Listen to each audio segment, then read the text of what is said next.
Assalamualaikum viewers, hopefully you're all enjoying good health. My name is Urvanisa. Welcome to my YouTube channel. In this video, I am going to discuss the topic constitutional amendments.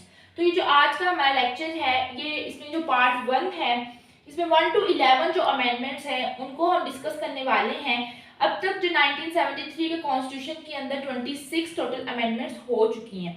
तो सबसे पहले हम देखते हैं कि जो word amendment है ये क्या है। A minor change or addition designed to improve a text and a piece of legislation. Amendment हम कहते हैं एक minor change और addition को। अभी जो वर्ड अमेंडमेंट है इसका यूज हम तब करते हैं जब किसी भी जो टेक्स्ट है, टेक्स्ट हम कहते हैं मतलब जो लिखी हुई चीज है उसमें बदलाव हो या कोई नया कानून या पॉलिसी, इसमें अगर कोई कंप्लीटली चीज तब्दील हो गई है तो हम इसको इस्तेमाल नहीं करेंगे बदलाव में। मतलब वो लॉ पहले जैसा ही है लेकिन उसका कुछ पार्ट अगर जो है थोड़ा सा चेंज हुआ है, माइनर चेंज आया या उसमें एडिशन किया है, तो दैट इज कॉल्ड अमेंडमेंट। अब हम अगर देखें तो जैसे हमारे कॉन्स्टिट्यूशनल मेकर्स ने मतलब पार्लियामेंट ने ये लॉज बनाए थे, तो इसमें उन्होंने अब जो article 238 of constitution of Pakistan 1973 और आर्टिकल 239 जो है, अब जो आर्टिकल 238 है उसमें लिखा गया है कि पाकिस्तान का आइन मजलिस शुरा जो है वो अमेंड कर सकती है और इसका प्रोसेस आर्टिकल 239 के अंदर बताया गया है। अब टोटल हमारे पास 26 अमेंडमेंट्स हैं। 26 amendment is pending but there past 5-6 pending in upper Lord house. अब हम स्टेप बाय स्टेप अपनी सारी अमेंडमेंट्स को डिस्कस करते हैं। तो जो पहली 7 अमेंडमेंट है 1 to 7 अमेंडमेंट्स, वो जुल्फ़िकार अली भुट्टो के अपने ही दौर के अंदर एक्चुअली हुई थी। हमारा जो कॉन्स्टिट्यूशन है 1973 का, उसको जो ड्राफ्ट किया था उसका जो फाउंडर है वो है जुल्फ़िकार अली भुट्टो। तो जुल्फ़िकार अली भुट्टो ने इन्हें दोबारा इसमें 7 जो है अमेंडमेंट पास करवाई थी। ठीक है, अब फर्स्ट अमेंडमेंट देखते हैं क्या है। फर्स्ट अमेंडमेंट इनेक्टेड ऑन 4 मई 1974। ये 4 मई 1974 में जो है पहली अमेंडमेंट इनेक्ट की गई। इसमें था redefine the boundaries of Pakistan and remove the reference to East Pakistan. अब जो हमारा कॉन्स्टिट्यूशन है 1973 के अंदर आया, तो इसके करीब 1971 में पाकिस्तान और बांग्लादेश लैदा हो गए थे और पाकिस्तान से इससे पहले जो भी वहाँ पे एरियाज थे वहाँ पर ईस्ट पाकिस्तान और वेस्ट पाकिस्तान का नाम लिखा जाता था। पाकिस्तान के आइन में जहां पर ईस्ट पाकिस्तान का जो है नाम जो है रेफरेंस दिया गया था वो खत्म किया गया। बांग्लादेश जो कि ईस्ट पाकिस्तान था वो 1971 में ही आजाद कर दिया गया था। पाकिस्तान ने 2 फेब 1974 को बांग्लादेश को एज अ इंडिपेंडेंट स्टेट कोगनाइज किया था। इससे पहले पाकिस्तान ने बांग्लादेश को एज अ इंडिपेंडेंट स्टेट कोगनाइज नहीं किया था। तो इस पहली अमेंडमेंट में सिंपली ये हुआ कि जो ईस्ट पाकिस्तान के जितने भी रेफरेंस थे वो खत्म किए गए और जो सूबाई यानी कि जो प्रोविंशियल बाउंड्रीज थी या जो नेशनल बाउंड्रीज है वो डिफाइन किए गए थे इस फर्स्ट अमेंडमेंट के अंदर। अगर हम सेकेंड अमेंडमेंट की बात करें तो enacted on 17 September 1974 defined the Muslim and declared the status of Ahmadis as minority and non-Muslim। अभी याद रखिएगा जुल्फ़िकार अली भुट्टो के दौर की जो सबसे अहम और जो मेन अमेंडमेंट है वो सेकेंड अमेंडमेंट है और ये बहुत इंपॉर्टेंट अमेंडमेंट है। इसमें क्या हुआ था कि इसमें मुसलमान की जो है वो तारीफ बयान की गई थी कि एक ऐसा शख्स जो आप सल्लल्लाहु अलैहि वसल्लम और अल्लाह को एक माने और उसके साथ साथ आप सल्लम को आखिरी नबी माने अल्लाह ताला का, तो ये है मुस्लिम की डेफिनेशन। तो जो अहमदीज हैं वो आप सल्लम को आखिरी नबी मानने से इनकार करते थे, तो लिहाजा इस डेफिनेशन के इंसर्ट किए जाने के बाद जो अहमदीज हैं दे वर डिक्लेयर्ड नॉन मुस्लिम, उनको नॉन मुस्लिम का जो है दर्जा दिया गया। ये थी मेरे पास सेकंड अमेंडमेंट। अगर हम थर्ड अमेंडमेंट की बात करें तो third amendment enacted on 18 Feb 1975 extended the period of preventive detention.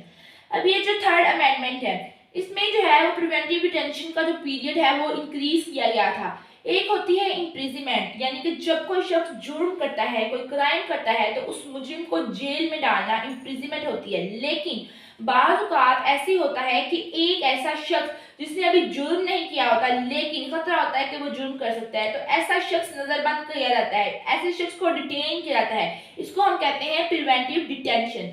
तो थर्ड अमेंडमेंट के जरिए प्रिवेंटिव डिटेंशन का जो पीरियड है वो बढ़ा दिया गया था 1 माह से जो है वो इसको 3 माह कर दिया गया था, 3 मंथ्स। ठीक है, उसके बाद अगर हम फोर्थ अमेंडमेंट को देखें तो fourth amendment enacted at 21 November 1975 decree the additional seats for minorities. It also deprived the court of power to grant bail to any person detained under any preventive detention. अब जो fourth amendment है, fourth amendment interlinked है third amendment से, क्योंकि fourth amendment के अंदर high court और जो बाकी कोर्ट के पास जो पावर्स थी कि अगर वो कोई ऐसा शख्स जो प्रिवेंटिव डिटेंशन के अंदर मौजूद है उसकी बेल ले सकते हैं, वो जो पावर्स है वो इस कोर्ट से जो है वो वापस ले ली गई थी। तो अब कोर्ट के पास ऐसी पावर्स नहीं थी कि वो किसी भी शख्स को जो है वो प्रिवेंटिव डिटेंशन में है उसकी बेल ले सके। और इसके अलावा जो सा था माइनॉरिटीज के लिए कुछ जो है वो एडिशनल सीट जो सी थी रिजर्व की गई थी पार्लियामेंट ऑफ पाकिस्तान के अंदर। उसके बाद अगर हम फिफ्थ अमेंडमेंट की बात करें तो fifth amendment enacted on the 5 September 1976 widen the scope of restriction of high court. जो फिफ्थ अमेंडमेंट है इसमें यह था कि हाई कोर्ट के ऊपर कुछ रिस्ट्रिक्शंस बढ़ाई गई थी, हाई कोर्ट की कुछ पावर्स को कम कर दिया गया था। ये जो फिफ्थ अमेंडमेंट है ये इंटरलिंक्ड है फोर्थ अमेंडमेंट में। हमने जिक्र किया कि वहां पर ये होता था कि जो हाई कोर्ट की पावर थी कि वो प्रिवेंटिव डिटेंशन के अंदर मौजूद कोई भी शख्स है उसकी बेल नहीं ले सकते। इसी तरह कुछ और पावर्स थी हाई कोर्ट की, इनको रिस्ट्रिक्ट किया गया था। फिफ्थ अमेंडमेंट में हाई कोर्ट को मना कर दिया गया था कि वो किसी किस्म का ऐसा ऑर्डर जारी नहीं कर सकते जिसकी वजह से अगर पुलिस स्टेशन में कोई रैपट दर्ज हो रही है तो उसको रोका जा सके। उसके अलावा 1 जुलाई 1970 के बाद से सिंध और बलोचिस्तान हाई कोर्ट को जो है वो खत्म हो गई थी और जो हाई कोर्ट है वो ज्वाइंट एग्जिस्ट कर रही थी। फिर ऑर्डर जारी किया गया कि इनको डिवाइड कर दिया जाए। तो ये थी हमारे पास फिफ्थ अमेंडमेंट। नेक्स्ट हम देखते हैं कि सिक्स्थ अमेंडमेंट क्या है। Enacted on 22 December 1976 retired the age of the supreme court chief justice and high court जजेस। अभी जो सिक्स्थ अमेंडमेंट है ये इनेक्ट की गई थी 22 दिसंबर 1976 में। अब इसमें ये बताया गया था कि जो सुप्रीम कोर्ट का चीफ जस्टिस है उसकी जो एज होगी वो 65 ईयर्स होगी। अब जो आर्टिकल जो है 124 उसकी क्लॉज 2 124 क्लॉज 2 जो उसकी है वो हमें बताती है कि जो सुप्रीम कोर्ट का जज है उसकी जो एज होगी वो 65 ईयर्स होगी रिटायरमेंट की।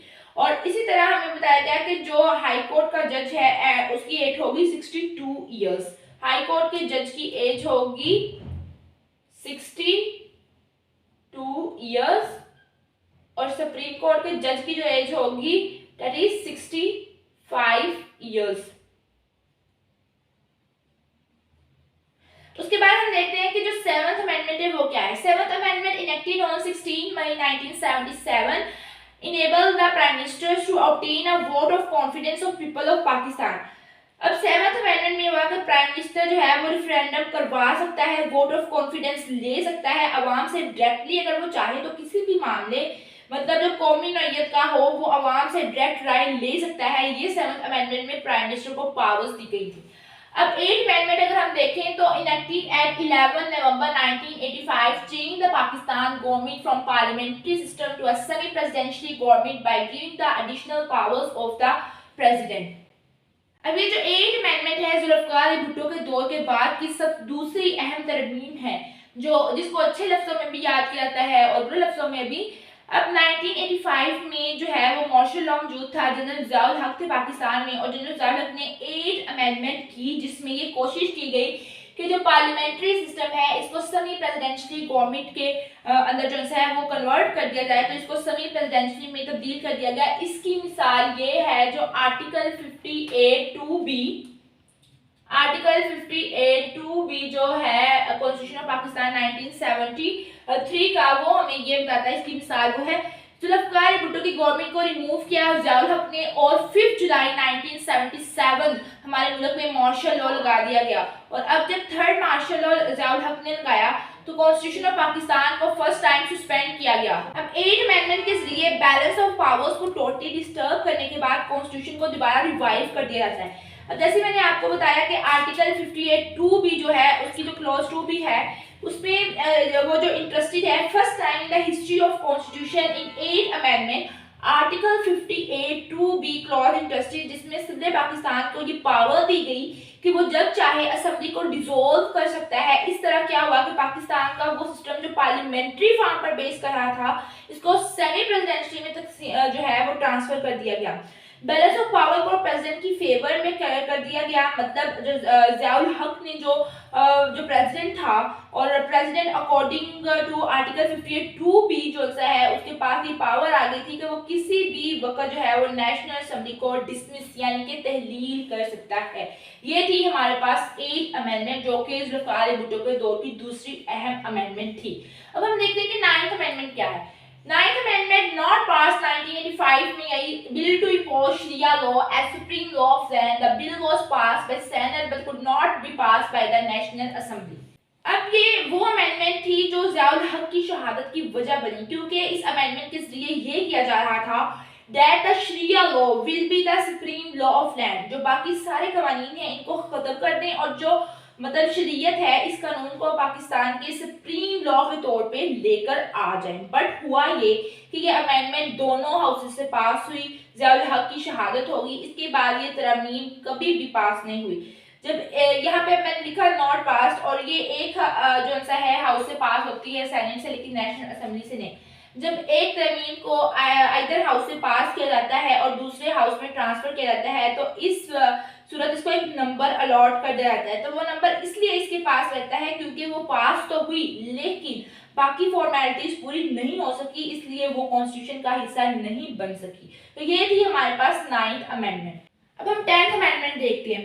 The 10th amendment was enacted at the 25 मार्च 1987। 25 मार्च 1987 में जो है वो 10th अमेंडमेंट इनेक्ट की गई।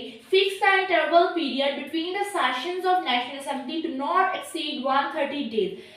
ये एक माइनर अमेंडमेंट है। इसमें जो इंटरवल है, कौन से इंटरवल, हमें पता है जो हमारी नेशनल असेंबली है वो साल में 3 दफ़ा अजलास करवाती है। तो ये एक अजलास और दूसरी अजलास, इसके 2 सेशंस के दरमियान जो वक्फा है इसको मतलब 130 डेज से कम ये हो सकता है, ज़्यादा नहीं हो सकता।